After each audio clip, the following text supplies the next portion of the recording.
ಸರ್ವಸೃಷ್ಟಿಕರ್ತನಾದಂಥ ತಂದೆ, ಮಗ, ಪರಿಶುದ್ಧನಾದಂಥ ತ್ರಿಯೇಕ ದೇವರೇ, ನಿಮ್ಮ ಪರಿಶುದ್ಧ ನಾಮಕ್ಕೆ ಸ್ತೋತ್ರವಾಗಲಿ. ಸ್ವಾಮಿ ದೇವರೇ, ಈ ದಿವಸ, ಈ ಸಮಯ ನಿಮ್ಮಿಂದ ನೇಮಕವಾದಂಥ ದಿವಸ ಸಮಯವಾಗಿದೆ.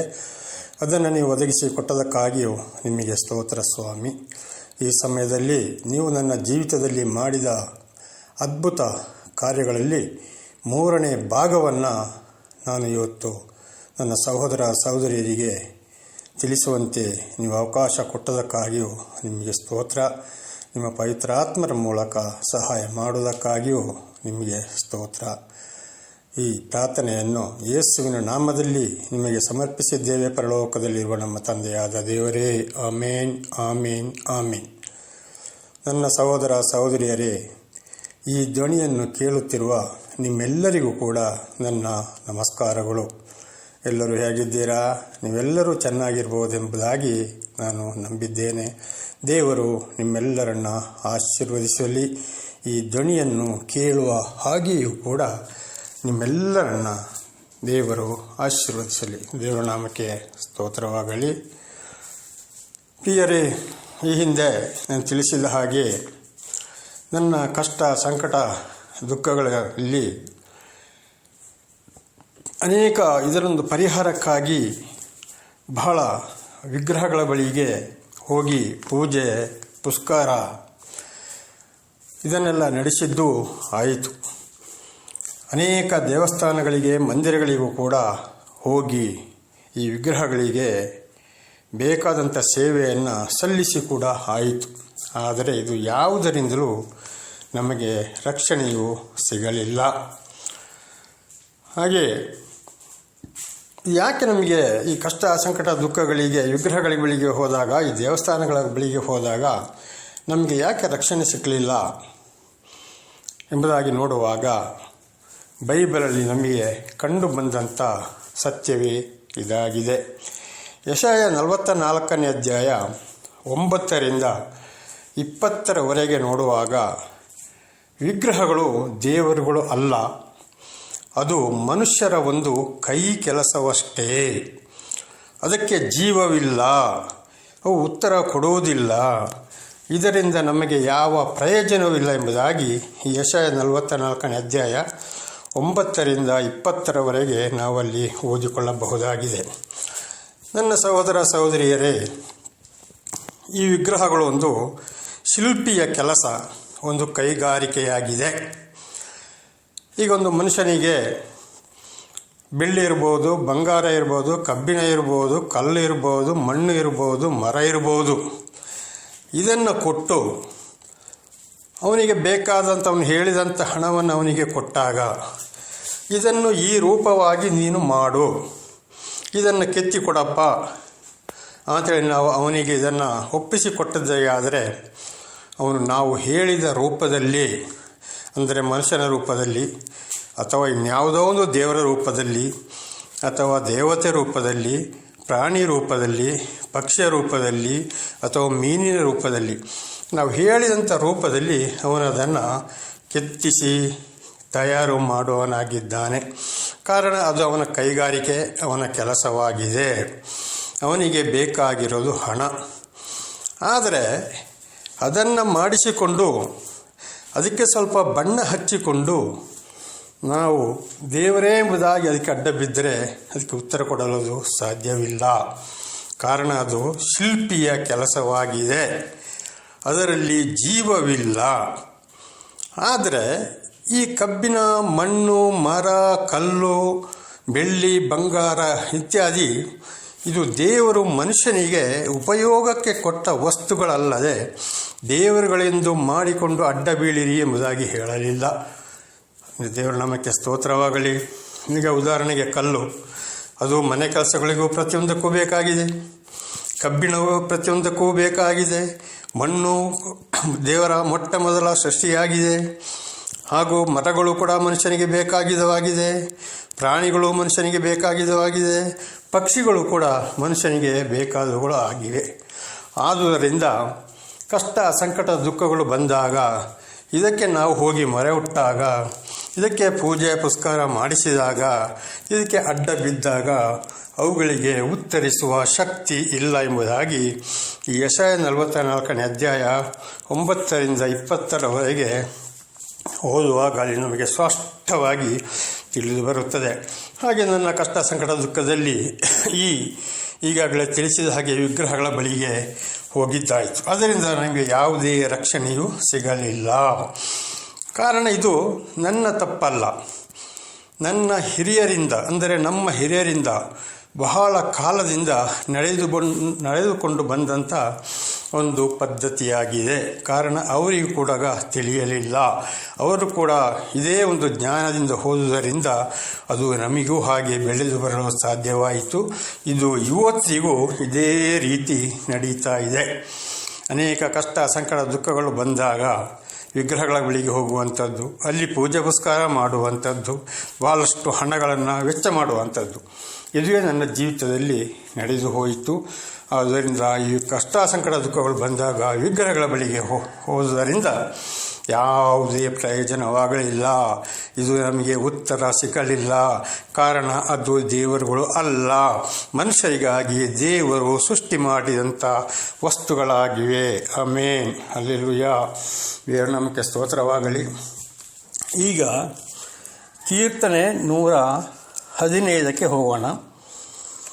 ಕೀರ್ತನೆ 115ರಲ್ಲಿ 4ರಿಂದ 8ರವರೆಗೆ ನಾವು ನೋಡುವಾಗ, ಅವರ ವಿಗ್ರಹಗಳು ಬೆಳ್ಳಿ ಬಂಗಾರವುಗಳವೇ. ದೇವರು ನಮಗೆ ಸ್ತೋತ್ರವಾಗಲಿ, ಹಲ್ಲೆಲೂಯಾ. ಅವರ ವಿಗ್ರಹಗಳು ಬೆಳ್ಳಿ ಬಂಗಾರವುಗಳೇ, ಅವು ಮನುಷ್ಯರ ಕೈ ಕೆಲಸವಷ್ಟೇ. ಇವತ್ತು ಅನೇಕರು ಬೆಳ್ಳಿ ಬಂಗಾರಗಳನ್ನ, ಈಗಾಗಲೇ ಹೇಳಿದಾಗೆ ಅನೇಕ ವಸ್ತುಗಳನ್ನು ಶಿಲ್ಪಿಯ ಕೈಗೆ ಕೊಟ್ಟು ಅದನ್ನು ಮಾಡಿಸುತ್ತಾರೆ. ಅದು ಕೈ ಕೆಲಸ. ನಿಜವಾಗಿ ದೇವರನ್ನು ಇವತ್ತು ಮನುಷ್ಯರು ಮಾಡಲು ಸಾಧ್ಯವಿಲ್ಲ. ದೇವರ ರೂಪವನ್ನು ಕಂಡವರು ಯಾರು? ನಿಜ ರೂಪವನ್ನು ಯಾರೂ ಕಾಣಲಿಲ್ಲ. ಆದರೆ 2023ನೇ ವರ್ಷದ ಹಿಂದೆ, ಮೊದಲ ಶತಮಾನದಲ್ಲಿ ಅವರು ಮನುಷ್ಯರಾಗಿ ಬಂದಾಗ ಮಾತ್ರ ಹಾಗೆ ಇದ್ದವರು, ಅಂದರೆ ನಮ್ಮ ಹಿರಿಯರು ಕಂಡಿದ್ದಾರೆ ಹೊರತು ನಿಜವಾಗಿ ದೇವರ ರೂಪವನ್ನು ಕಂಡವರಿಲ್ಲ.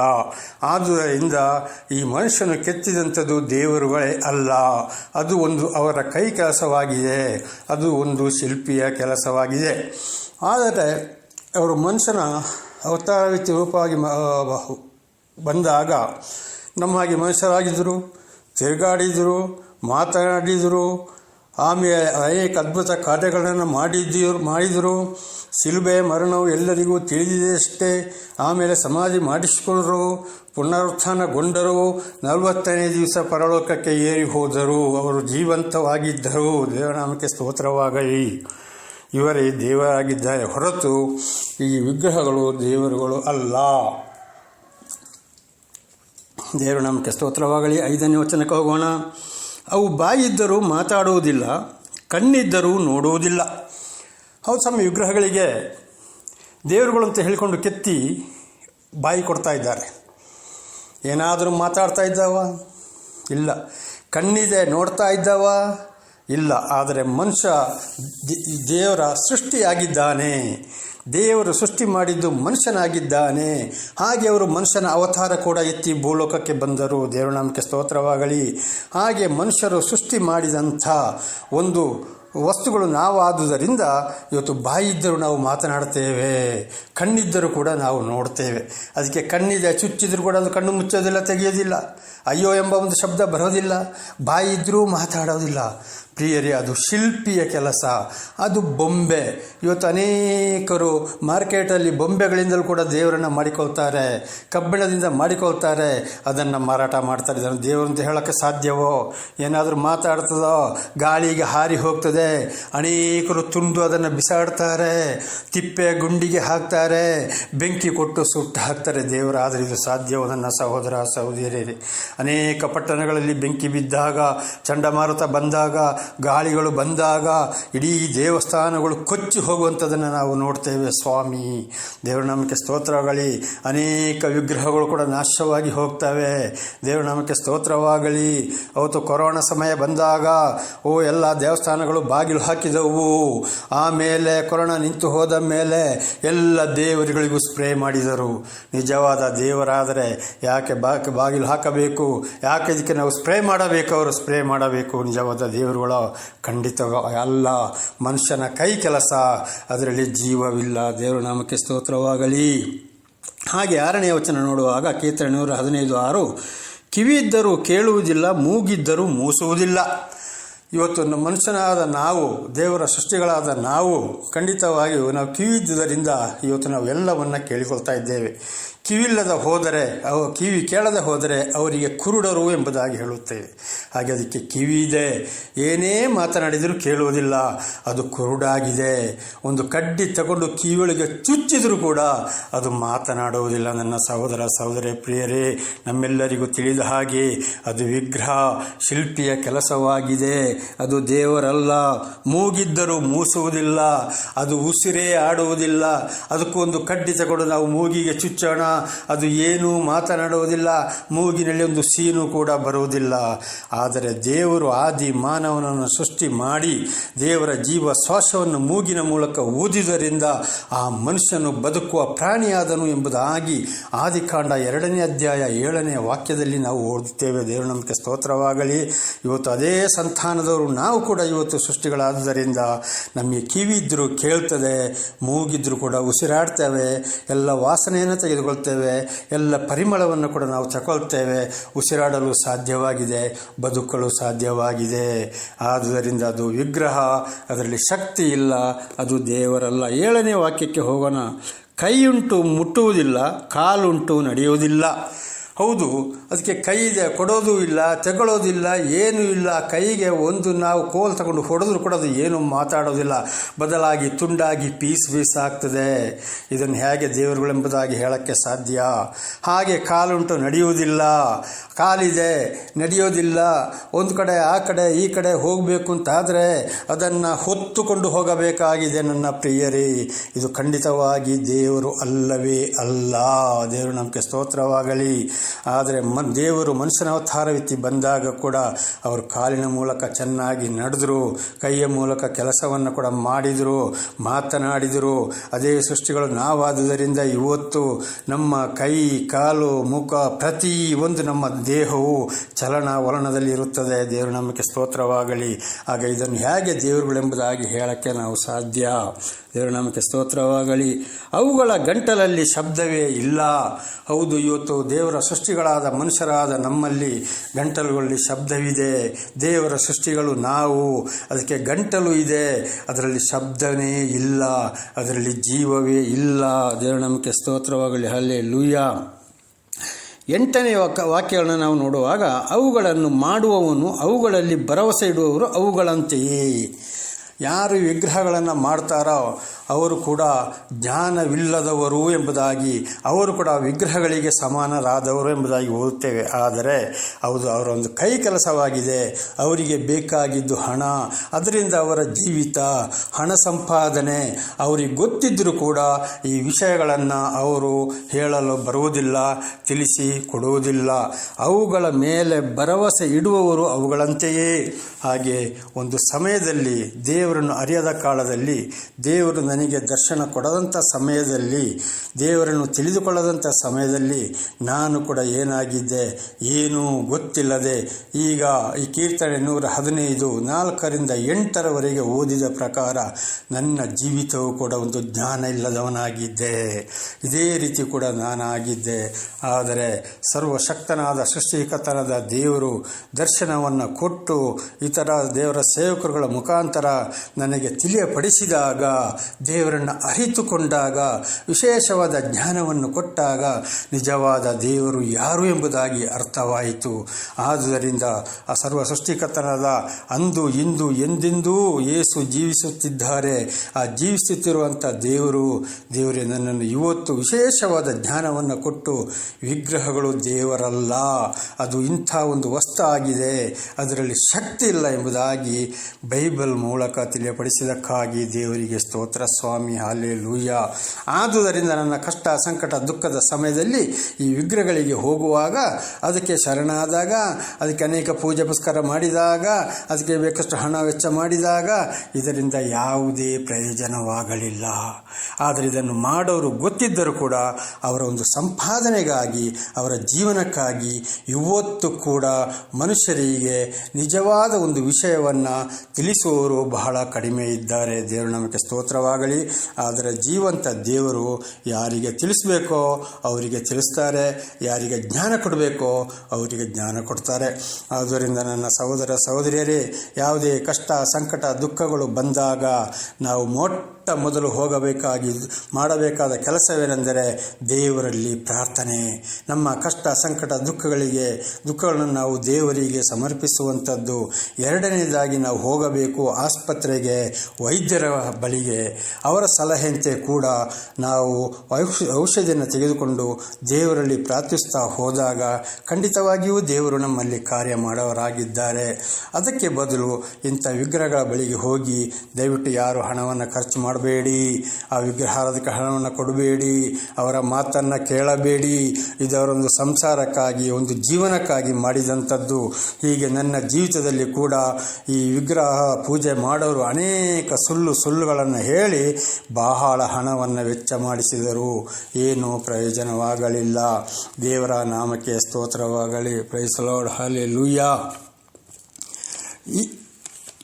ಈಗ ಮುಂದೆ ಯೆಶಾಯ 46ನೇ ಅಧ್ಯಾಯ 5ರಿಂದ 7ರವರೆಗೆ ಓದುವಾಗ, ನನ್ನನ್ನು ಯಾರಿಗೆ ಸರಿಕಟ್ಟಿ ಹೋಲಿಸಿರಿ? ಇಬ್ಬರೂ ಸಮಾನರೆಂದು ನನ್ನನ್ನು ಯಾರೊಡನೆ ಸಮಾಧಾನ ಮಾಡಿರಿ?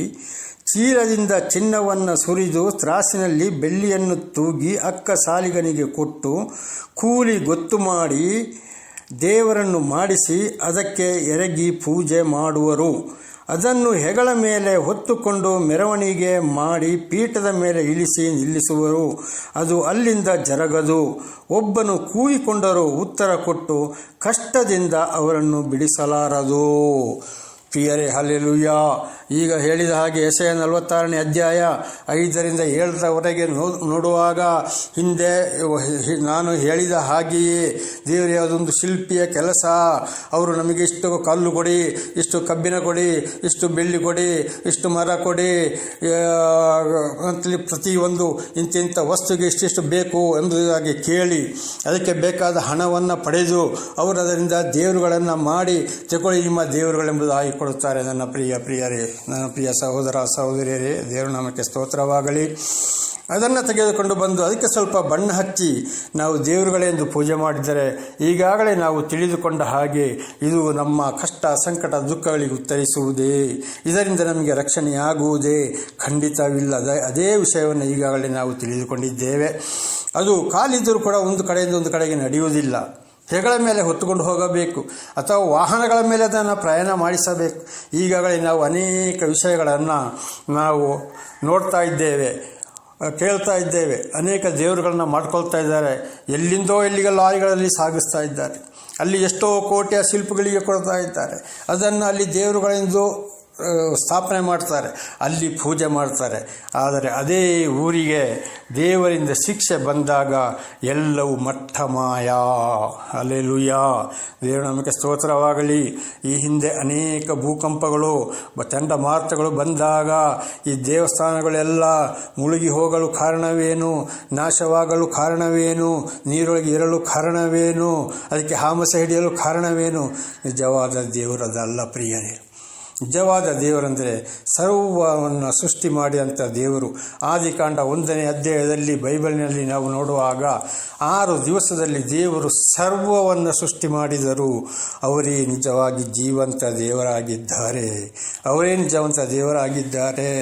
ನೋಡಿ, ಇವತ್ತು ಸರ್ವ ಭೂಮಿಯನ್ನು ಸೃಷ್ಟಿ ಮಾಡಿ ಅದರ ಮೇಲೆ ಇದ್ದಂಥ ಎಲ್ಲ ವಸ್ತುಗಳು, ಭೂಮಿಯ ಕೆಳಗೆ ಇರುವಂಥ ಎಲ್ಲ ವಸ್ತುಗಳು ಹಾಗೂ ಆಕಾಶವನ್ನು ಸೃಷ್ಟಿ ಮಾಡಿದ್ದಾರೆ.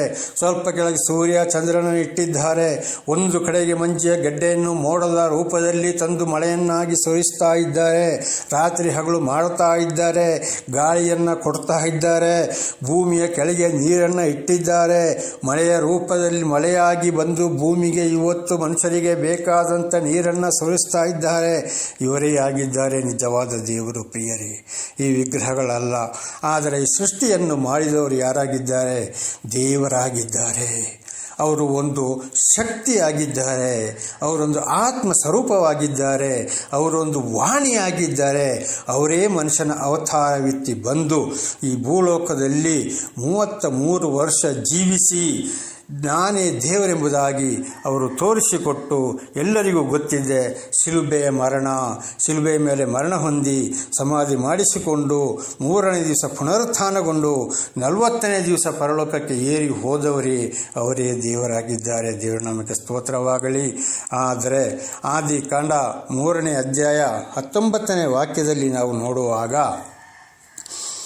ಆದಿ ಮಾನವನಿಗೆ ದೇವರು ಒಂದು ಶಾಪವನ್ನು ಕೊಡ್ತಾ ಇದ್ದಾರೆ. ನೀನು ಮಣ್ಣಿನಿಂದಲೇ ಬಂದವನು, ತಿರುಗಿ ಮಣ್ಣಿಗೆ ಹೋಗು ಎಂಬುದಾಗಿ. ದೇವರ ನಾಮಕ್ಕೆ ಸ್ತೋತ್ರವಾಗಲಿ. ಹಾಗೆ ಅದೇ ಒಂದು ಆದಿಮಾನವನ ಸಂತಾನದವರು ಇವತ್ತು ನಾವಾಗಿದ್ದೇವೆ. ಪ್ರಿಯರೇ, ಹಾಗಿರುವಾಗ ದೇವರ ನಾಮಕ್ಕೆ ಸ್ತೋತ್ರವಾಗಲಿ. ಈ ಮನುಷ್ಯನು ತಿರುಗಿ ಮಣ್ಣಾಗಿಯೇ ಹೋಗುವನು. ಇವನಿಂದ ಇವತ್ತು ವಿಗ್ರಹಗಳನ್ನ ಮಾಡಿಸಿಕೊಂಡು ಪೂಜೆ ಪುರಸ್ಕಾರಗಳನ್ನು ಮಾಡಿಸಿಕೊಂಡು ನಮಗೆ ರಕ್ಷಣೆಯಾಗುವುದೇ? ಖಂಡಿತವಾಗಿಯೂ ಇಲ್ಲ. ದೇವರ ನಾಮಕ್ಕೆ ಸ್ತೋತ್ರವಾಗಲಿ ಸ್ವಾಮಿ. ಆದುದರಿಂದ ಖಂಡಿತವಾಗಿ ನಾವು ಕಷ್ಟ, ಸಂಕಟ, ದುಃಖಗಳು ಬಂದಾಗ ಈ ವಿಗ್ರಹಗಳ ಬಳಿಗೆ ಹೋಗದೆ, ಪೂಜೆ ಪುರಸ್ಕಾರಗಳನ್ನು ಮಾಡಿಕೊಳ್ಳದೆ, ನಿಜವಾಗಿ ಸರ್ವ ಸೃಷ್ಟಿಕರ್ತನಾದಂಥ ಆ ದೇವರ ಬಳಿಗೆ, ಅಂದರೆ ಯೇಸುವಿನ ಬಳಿಗೆ ಬಂದು ದೇವರನ್ನು ಅರಿತುಕೊಂಡು ಕಷ್ಟ, ಸಂಕಟ, ದುಃಖಗಳನ್ನು ದೇವರಿಗೆ ಸಮರ್ಪಿಸಿದಾಗ ಖಂಡಿತವಾಗಿಯೂ ದೇವರು ನಮ್ಮನ್ನು ಈ ಕಷ್ಟ, ಸಂಕಟ, ದುಃಖಗಳಿಂದ ಬಿಡುಗಡೆ ಮಾಡುವನಾಗಿದ್ದಾನೆ. ದೇವರ ನಾಮಕ್ಕೆ ಸ್ತೋತ್ರವಾಗಲಿ. ಹಲ್ಲೆಲೂಯಾ.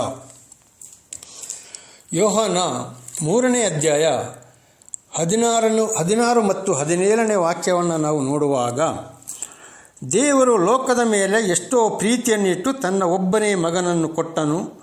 ಆತನನ್ನು ನಂಬುವ ಒಬ್ಬನಾದರೂ ನಾಶವಾಗದೆ ಎಲ್ಲರೂ ನಿತ್ಯ ಜೀವವನ್ನು ಪಡೆಯಬೇಕೆಂದು ಆತನನ್ನು ಕೊಟ್ಟನು. ದೇವರ ನಾಮಕ್ಕೆ ಸ್ತೋತ್ರವಾಗಲಿ. ದೇವರ ಒಬ್ಬನೇ ಮಗನನ್ನು ಎಷ್ಟೋ ಪ್ರೀತಿ ಇಟ್ಟು ಲೋಕದ ಮೇಲೆ, ಆ ಜಾತಿ ಈ ಜಾತಿ ಈ ಯಾವ ಜಾತಿ ಎಂಬುದಾಗಿಲ್ಲ, ಲೋಕದ ಮೇಲೆ ಪ್ರೀತಿಯನ್ನಿಟ್ಟು ಯಾರೊಬ್ಬರೂ ನಾಶವಾಗಬಾರದು, ಆತನನ್ನು ನಂಬುವವನು ನಿತ್ಯ ಜೀವವನ್ನು ಪಡೆಯಬೇಕು ಎಂಬುದಾಗಿ. ದೇವರ ನಾಮಕ್ಕೆ ಸ್ತೋತ್ರವಾಗಲಿ. ಅವರೇ ಆಗಿದ್ದಾರೆ ಯೇಸು ಕ್ರಿಸ್ತನು. ನನ್ನ ಸಹೋದರ ಸಹೋದರಿಯರೇ, ಹಲ್ಲೆಲೂಯಾ. ಇವತ್ತು ಕಷ್ಟ, ಸಂಕಟ, ದುಃಖಗಳು ಬಂದಾಗ ಯಾರೊಬ್ಬರೂ ನಾಶವಾಗುವುದು ದೇವರಿಗೆ ಇಷ್ಟವಲ್ಲ. ಆದುದರಿಂದ ರಕ್ಷಿಸಲಿಗೋಸ್ಕರ ದೇವರು ಆರಿಸಿಕೊಂಡ ಸೇವಕಿಯರ ಮುಖಾಂತರ ಇವತ್ತು ದೇವರನ್ನೇ ತಿಳಿಯಪಡಿಸುವರಾಗಿದ್ದಾರೆ. ಆ ಸಮಯದಲ್ಲಿ ನಾವು ಅವರ ಮಾತುಗಳಿಗೆ ಗಮನವನ್ನು ಕೊಟ್ಟು ಸರ್ವ ಸೃಷ್ಟಿಕರ್ತನಾದ ಜೀವಂತವಾಗಿರುವ ದೇವರ ಮಾತಿಗೆ ನಾವು ಬೆಲೆ ಕೊಟ್ಟು ಆ ಮಾತನ್ನು ಕೇಳಿ ಅದರಂತೆ ನಡೆದರೆ ಖಂಡಿತವಾಗಿಯೂ ನಮಗೆ ನಿತ್ಯ ಜೀವ. ಈ ಕಷ್ಟ, ಸಂಕಟ, ದುಃಖಗಳಿಂದಲೂ ನಾವು ಈ ಭೂಲೋಕದಲ್ಲಿ ಪಾರಾಗಬಹುದು. ದೇವರ ನಾಮಕ್ಕೆ ಸ್ತೋತ್ರವಾಗಲಿ. ಅದನ್ನು ತಿಳಿದುಕೊಂಡು ಒಂದು ವೇಳೆ ಮತ್ತು ನಾವು ವಿಗ್ರಹಗಳ ಬಳಿಗೆ ಹೋಗುವುದಾದರೆ ಖಂಡಿತವಾಗಿ ಈಗಾಗಲೇ ನಾವು ಕಷ್ಟಪಟ್ಟು ದುಡಿದು ಬೆವರು ಸುರಿಸಿ ನಾವು ಎಷ್ಟೇ ಸಂಪಾದನೆ ಮಾಡಿದರೂ ತಗೊಂಡು ಹೋಗಿ ವಿಗ್ರಹಾರ್ಧಕರಿಗೆ, ಈ ಪೂಜೆ ಪುರಸ್ಕಾರ ಮಾಡುವವರಿಗೆ, ಇವರಿಗೆ ಇದನ್ನು ನಾವು ಸಲ್ಲಿಸ್ತೇವೆ ಹೊರತು ಇದರಿಂದ ಯಾವುದೇ ರಕ್ಷಣೆ ನಮಗೆ ಆಗಲು ಸಾಧ್ಯವಿಲ್ಲ. ದೇವರ ನಾಮಕ್ಕೆ ಸ್ತೋತ್ರವಾಗಲಿ. ಹಲ್ಲೆಲೂಯಾ. ಇವತ್ತು ಈ ನನ್ನ ಸಾಕ್ಷಿಯ 3ನೇ ಭಾಗದಲ್ಲಿ ವಿಗ್ರಹಗಳು ದೇವರಲ್ಲ, ನಿಜವಾದ ದೇವರು ಯಾರು ಎಂಬುದನ್ನು ತಿಳಿಯಪಡಿಸಲು ಸಹಾಯ ಮಾಡಿದ್ದಕ್ಕಾಗಿ ದೇವರ ನಾಮಕ್ಕೆ ಸ್ತೋತ್ರವಾಗಲಿ. ಇದರ ದೇವರು ನಿಮ್ಮೆಲ್ಲರನ್ನ ಆಶೀರ್ವದಿಸಲಿ. ಪ್ರಾರ್ಥನೆ ಮಾಡಿಕೊಳ್ಳೋಣ. ಸರ್ವ ಸೃಷ್ಟಿಕರ್ತನಾದಂಥ ತಂದೆ, ಮಗ, ಪರಿಶುದ್ಧನಾದ ತ್ರಿಯೇಕ ದೇವರೇ, ನಿಮ್ಮ ಪರಿಶುದ್ಧ ನಾಮಕ್ಕೆ ಸ್ತೋತ್ರವಾಗಲಿ. ಸ್ವಾಮಿ, ನೀವು ನನ್ನ ಜೀವಿತದಲ್ಲಿ ಮಾಡಿದಂಥ ಅದ್ಭುತ ಕಾರ್ಯಗಳಲ್ಲಿ 3ನೇ ಭಾಗವಾದ ವಿಗ್ರಹಗಳು ದೇವರಲ್ಲ, ಅದರಿಂದ ರಕ್ಷಣೆ ಇಲ್ಲ ಎಂಬುದನ್ನು ಅಲ್ಪ ಕಾಲದ ಸಮಯ ನನ್ನ ಸಹೋದರಿಯರಿಗೆ ತಿಳಿಸಲು ನೀವು ಅವಕಾಶ ಮಾಡಿಕೊಟ್ಟದಕ್ಕಾಗಿ ನಿಮಗೆ ಸ್ತೋತ್ರ. ಒಂದು ವೇಳೆ ಅವರ ಜೀವಿತದಲ್ಲಿ ಕೂಡ ತಿಳಿಯದೇ ಇರುವವರು ಯಾರಾದರೂ ಇದ್ದರೆ, ನನ್ನನ್ನು ಹೇಗೆ ನೀವು ಬದಲಾಯಿಸಿದ್ದೀರೋ ಅದೇ ಪ್ರಕಾರ ಅವರನ್ನು ಕೂಡ ಬದಲಾಯಿಸಿರಿ. ಈ ಸೈತಾನನ ಒಂದು ಕೆಲಸದಿಂದ ಬಿಡುಗಡೆ ಮಾಡಿ ನಿತ್ಯ ಜೀವವಾದ ದೇವರಾದ ನಿಮ್ಮನ್ನೇ ಹಿಂಬಾಲಿಸುವಂತೆ ಅವರ ಮೇಲೆ ಕೂಡ ನಿಮ್ಮ ಪರಿಶುದ್ಧ ಆತ್ಮನ ಸಹಾಯವನ್ನು ಮಾಡಿ ಅವರನ್ನು ಕೂಡ ಆಶೀರ್ವದಿಸಿರಿ, ರಕ್ಷಿಸಿರಿ. ಈ ಪ್ರಾರ್ಥನೆಯನ್ನು ಕೇಳಿದಂಥ ತಂದೆಯಾದ ದೇವರೇ, ಈ ಎಲ್ಲ ಪ್ರಾರ್ಥನೆಯನ್ನು ಯೇಸುವಿನ ನಾಮದಲ್ಲಿ ನಿಮಗೆ ಸಮರ್ಪಿಸಿದ್ದೇನೆ. ಪರಲೋಕದಲ್ಲಿರುವ ನಮ್ಮ ತಂದೆಯಾದ ದೇವರೇ, ಆಮೇನ್, ಆಮೇನ್, ಆಮೇನ್. ನನ್ನ ಸಹೋದರ ಸಹೋದರಿಯರೇ, ನಿಮಗೂ ನನ್ನ ಧನ್ಯವಾದಗಳು.